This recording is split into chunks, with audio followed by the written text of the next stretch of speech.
आशा करता हूं आप सब बहुत अच्छे होंगे। मेरा नाम है सिद्धांत अग्निहोत्री। स्टडी ग्लोस पे आपका बहुत बहुत स्वागत है। तो आज हम बात करेंगे कि किस तरीके से हम हिमालय को बचा सकते हैं। एक्चुअल में जोशीमठ हो गया, फिर ग्लेशियर लेक आउटबर्स्ट हो गया। मैं कई बार बोलता ही रहता हूं कि भाई हिमालय को बचाइए, और ये हमको समझना पड़ेगा। प्रोजेक्ट्स ज़रूरी हैं, 4 धाम प्रोजेक्ट है, पर जो पहाड़ को काट रहे हैं that's not good. Himalayan region, देखिए नेचर को कोई फर्क नहीं पड़ता, आप समझिए इस बात को। प्रकृति को कोई फर्क नहीं पड़ता, वो बस चुटकी बचाएगा, हम मरेंगे, हमको फर्क पड़ता है, उसको कोई फर्क नहीं पड़ता भाई, वो तो चलेगा जैसे चल रहा है। तो यहाँ पे अभी 40 वर्कर्स ट्रैप्ड और अभी तक बाहर नहीं आए, लेकिन बहुत बढ़िया काम कर रहे हैं। SDRF NDRF लगे हुए हैं। ये मुझे लगता है शायद 1-2 दिन की बात है। टेक्निकल स्लैग आ गया था अभी, बस आप समझिए मीटर्स अवे थे, बट नहीं हो पाया। इसको मैंने कवर किया, स्टडी ग्लोस ने इसको बहुत ही कॉम्प्रिहेंसिवली कवर किया। लिमिटलेस लीडरशिप का कोर्स, बहुत ही शानदार कोर्स, 300 रुपए का। 1 दिसंबर से क्लास शुरू होंगी। 25 के करीब लेक्चर्स प्रशांत सर लेंगे। फटाक से कोर्स को अवेल करिए।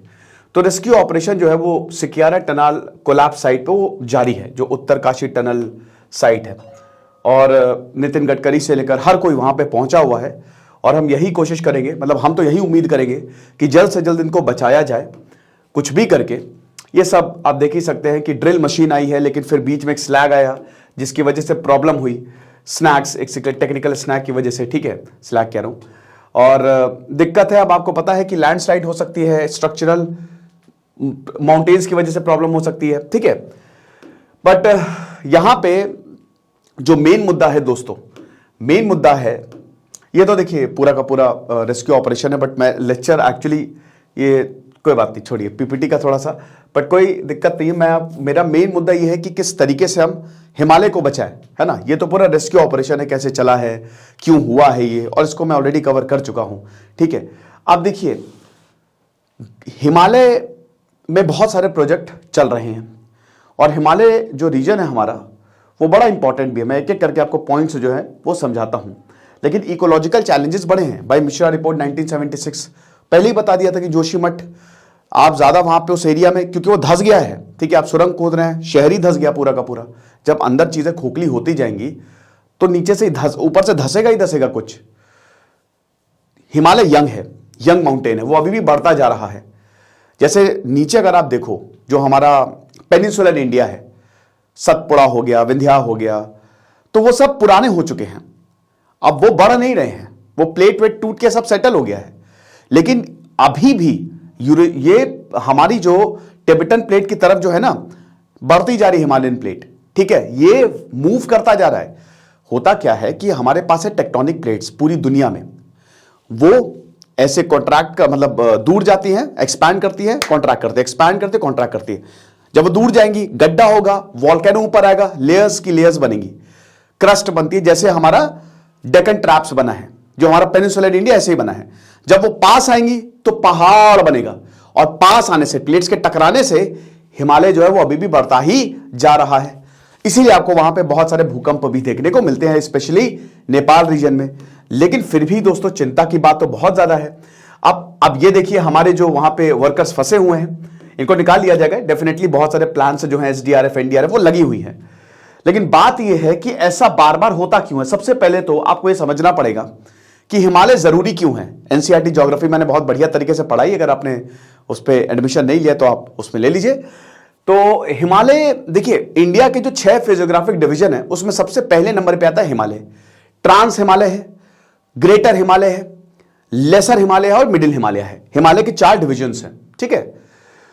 तो अब इन सबको मिला के हिमालय पूरा अफगानिस्तान से शुरू हो जाता है, और पाकिस्तान और हमारा कश्मीर होते होते नॉर्थ ईस्ट को कवर करते, नेपाल को कवर करते करते वो जाता है। शुरुआत में हिमालय बहुत चौड़ा है, धीमे धीमे धीमे धीमे सकरा होता जाता है, ठीक है। अरुणाचल प्रदेश एकदम शार्प टर्न लेता है, ठीक है, देहांग गॉर्ज वहां पे बनाता है, और उसके बाद जो है ये चीज है। तो बहुत बड़ा है हिमालय। तो सबसे पहली बात तो, हिमालय इसलिए जरूरी है क्योंकि हिमालय की वजह से ही भारत है, वरना भारत एक बंजर जमीन होता अगर हिमालय ना होता, समझिए। तो सबसे पहले तो इसका कल्चरल और स्पिरिचुअल सिग्निफिकेंस है। हिंदुइज्म देख लो, कैलाश, माउंट कैलाश, बुद्धिज्म और जैनिज्म। दूसरी पॉइंट, हिमालय की वजह से बहुत सारे देश जिंदा हैं, चाइना, भारत, पाकिस्तान, तिब्बत, भूटान, ये सब जिंदा है। क्यों?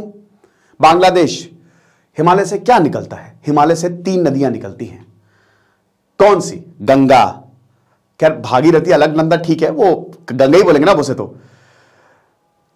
ब्रह्मपुत्र और सिंधु नदी। सिंधु नदी अगर नहीं निकली थी तो पाकिस्तान होता ही नहीं, आज बर्बाद, खत्म हो जाता। पानी की वजह से लोग जिंदा हैं, ठीक है। सिंधु घाटी सभ्यता ही यहां पे आ गई भाई।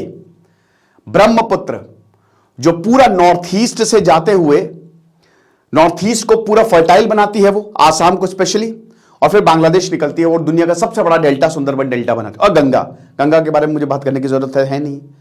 गंगा पूरे नॉर्थ को जीवित रखती है, पूरा फर्टाइल। यूपी की जीडीपी इसलिए बढ़िया है, यूपी में बहुत अच्छी खेती इसलिए होती है, बंगाल में चावल इसलिए, जूट इसलिए है बांग्लादेश में, क्योंकि वहां से गंगा गुजरती है, ठीक है। यार स्पिरिचुअल सिग्निफिकेंस तो है ही। आज भी हम कहते हैं कि भाई बड़े बड़े जो संत महात्मा वो हिमालय में, ये कहते हैं हिमालय चले जाओ भाई, तो स्पिरिचुअल तो है ही है, ठीक है। बहुत पिलग्रिमेज, 4 धाम कहां पे? यही तो है, गंगोत्री, यमुनोत्री, बद्रीनाथ, केदारनाथ। छोटा 4 धाम, बड़ा 4 धाम का बद्रीनाथ है यहां पे। फिर इधर आप साउथ में जाएंगे तो आपका रामेश्वरम, देन उसके बाद आपका पुरी और फिर द्वारका, ठीक है।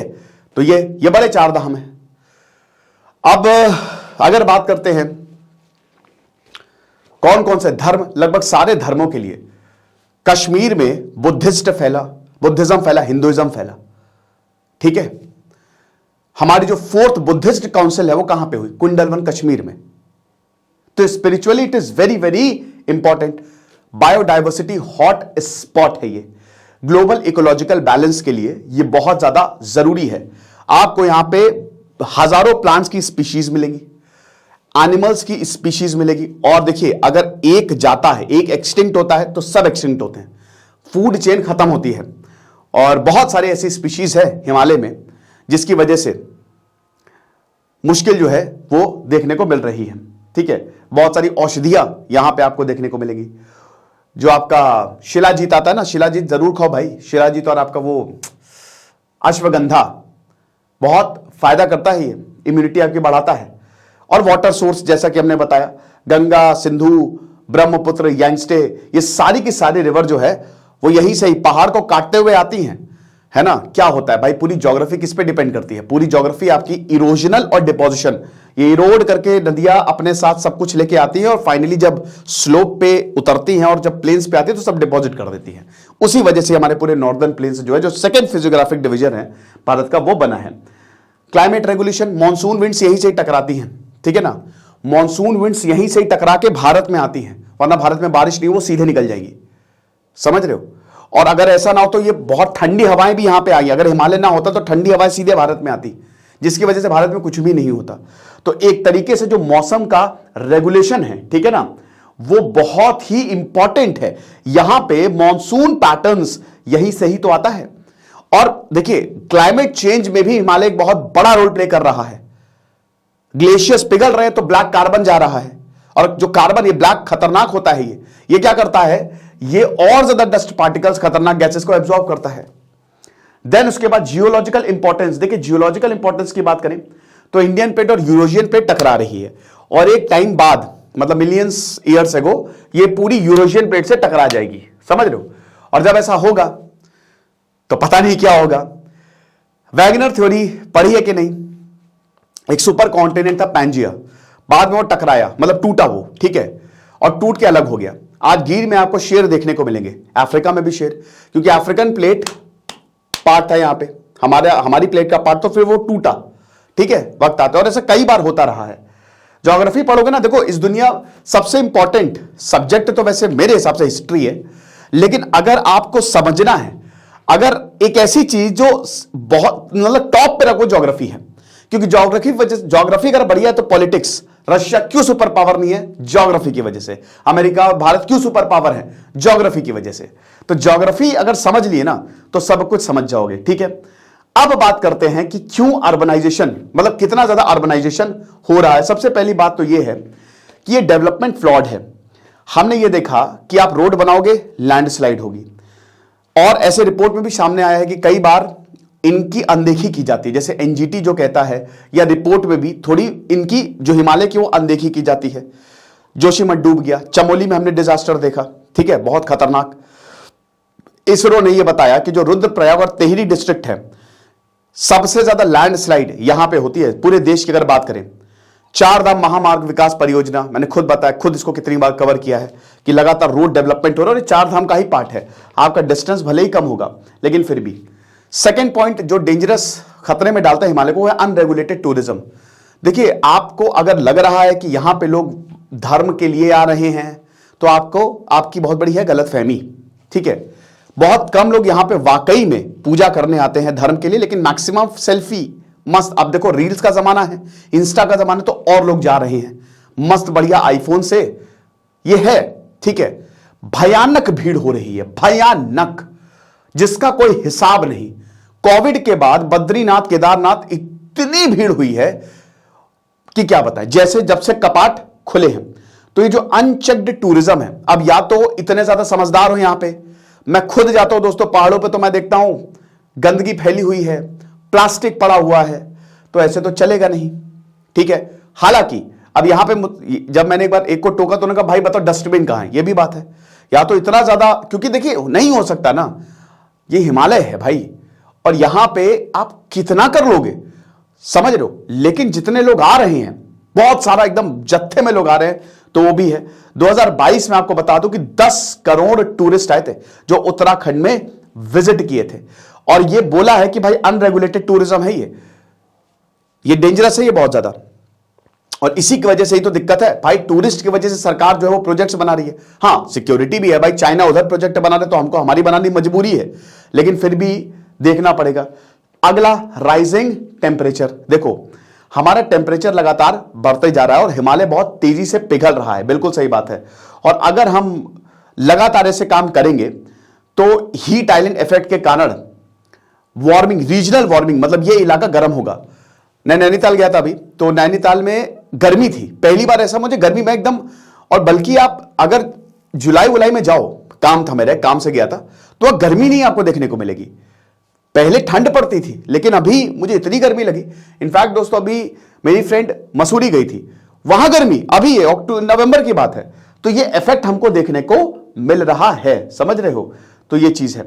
उसके बाद दोस्तों देखिए, कल्चरल इरोजन भी एक कंसेप्ट है जो कि हिमालय में देखने को मिल रहा है। बहुत सारी यहां पे लोकल कम्युनिटीज हैं।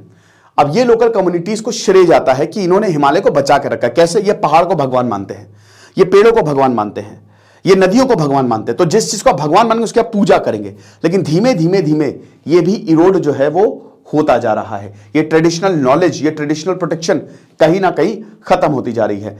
क्या इकोलॉजिकल चैलेंजेस है? देखिए, मुझे लगता है भूटान की तरह मॉडल भारत को अपनाना चाहिए।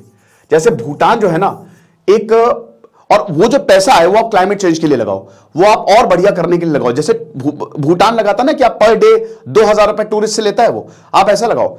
और क्या आप रखो कि इतने समय पे आप रजिस्ट्रेशन कराओ, इतने ही टूरिस्ट आएंगे। ये जरूरी है ताकि एकदम से भीड़ ना बढ़े। और टूरिस्ट को भी बहुत ज्यादा प्रॉब्लम फेस करनी पड़ती है, उनको भी दिक्कत है। शिमला में मैंने कितनी बार बोला कि शिमला इतने बड़े खतरे में है दोस्तों, वहां पे इतना भयानक टूरिज्म है, अनरेगुलेटेड पार्किंग स्पेस है नहीं, बहुत दिक्कत है वहां पे। तो ठीक है ना, पानी की क्राइसिस हो गई थी, आपने देखा था, मैंने कवर किया था। तो सबसे बड़ी बात तो यह है कि क्लाइमेट चेंज और ग्लेशियल मेल्टिंग, लगातार ग्लेशियल मेल्ट होने से, जैसे ग्लेशियल लेक आउटबर्स्ट हो गया, लैंडस्लाइड हो गया, इस तरीके के डिजास्टर्स जो हैं वो होते जा रहे हैं। ब्लैक कार्बन की मैंने बात की थी कि ब्लैक कार्बन मेल्ट होता है ग्लेशियर, तो उससे ब्लैक कार्बन निकलता है जो कि और ज्यादा डेंजरस है। नेचुरल डिजास्टर्स, टेक्टोनिक प्लेट्स हिलती रहती है जिसकी वजह से नेचुरल डिजास्टर्स होते हैं। सॉइल इरोजन, लैंडस्लाइड्स, लगातार डिफॉरेस्टेशन हो रहा है, पेड़ों को काटा जा रहा है। कंस्ट्रक्शन के लिए आपको पेड़ों को काटना पड़ेगा, आपको पहाड़ को काटना पड़ेगा, जिसकी वजह से पूरी की पूरी जमीन ही खिसक जाती है। पेड़ पानी को रोकते हैं, पेड़ सॉइल को रोकते हैं, ठीक है। फिर उसके बाद इन्वेजिव स्पीशीज, ये बड़ी डेंजरस, ये ब्रिटिश लेकर आया था, उसने यहां की स्पीशीज को खत्म किया। जैसे होता क्या है कि एक पेड़ है, अब एक पेड़ जो है वो उग रहा है उस जगह पे, और वो सदियों से उग रहा है। क्यों उग रहा है? क्योंकि उसको सूट कर रहा है। जैसे मैं हूं, मैं अगर मान लीजिए कि हिमालय में बहुत टाइम से रह रहा हूं और एकाएक मुझे हटा के मुझे कोई गर्म जगह राजस्थान भेज दिया जाए तो मेरी हालत खराब हो जाएगी, ठीक है। यही प्रॉब्लम है, वहां के जो ओरिजिनल पेड़ है उनको हटा के ब्रिटिशर ने दूसरे पेड़ लगा दिए। कमर्शियलाइजेशन के लिए, जिसकी वजह से प्रॉब्लम होती है। ठीक है, सरकार के क्या प्रोजेक्ट है हिमालय को प्रोटेक्ट करने के लिए? देखिए, एक तो national mission on sustainable Himalayan ecosystem है, 2010 में इसको लॉन्च किया था। 11 राज्य हैं इसमें जो कि डेफिनेटली हिमालय बेल्ट में ही आते हैं, हिमालयन बेल्ट में आते हैं। उत्तराखंड, सिक्किम, हिमाचल प्रदेश, नॉर्थ ईस्टर्न की सारी स्टेट्स, वेस्ट बंगाल, जम्मू एंड कश्मीर और 2 यूनियन टेरिटरी, मतलब जम्मू एंड कश्मीर तो यूनियन टेरिटरी होगी। और इस समय ये जो नेशनल एक्शन प्लान है, 8 मिशन लॉन्च किए, सबसे ऊपर ये है। ठीक है ना। फिर उसके बाद सिक्योर हिमालय प्रोजेक्ट है। ऐसा नहीं सरकार काम नहीं कर रही है, सरकार काम भी कर रही है। ग्लोबल वाइल्ड लाइफ प्रोग्राम है जो कि ग्लोबल एनवायरमेंट फैसिलिटी इसको फंड कर रही है। ठीक है, ये चीज है। बाकी हम और क्या मेजर्स ले सकते हैं हिमालय को बचाने के लिए? सबसे पहले तो हमको एनडीएमए की जो गाइडलाइंस है उसको फॉलो करना पड़ेगा, GLOF पे। ठीक है, जो अनरेगुलेटेड टेररिज्म है, जो डिजास्टर मैनेजमेंट अथॉरिटी ने बोला है, उन्होंने बोला कि आपको एक तो बफर जोन बनाना है और ग्लेशियर लेक आउटबर्स्ट फ्लड्स को इसको रोकना है। ठीक है, अब इसको रोकने के लिए आपको टूरिज्म को रिस्ट्रिक्ट करना पड़ेगा ताकि बहुत भयानक तरीके से इंफ्रास्ट्रक्चर प्रोजेक्ट को रोका जा सके। ठीक है ना, तो ये चीज है। टूरिज्म की वजह से पॉल्यूशन होता है, पॉल्यूशन की वजह से ग्लेशियर लेक आउटबर्स्ट उसका एक रीजन है। फिर उसके बाद एक ट्रांस बाउंड्री कोलैबोरेशन, ये बहुत अच्छा आइडिया है दोस्तों। जितने देश हैं इंक्लूडिंग चाइना, उनको साथ में आना चाहिए।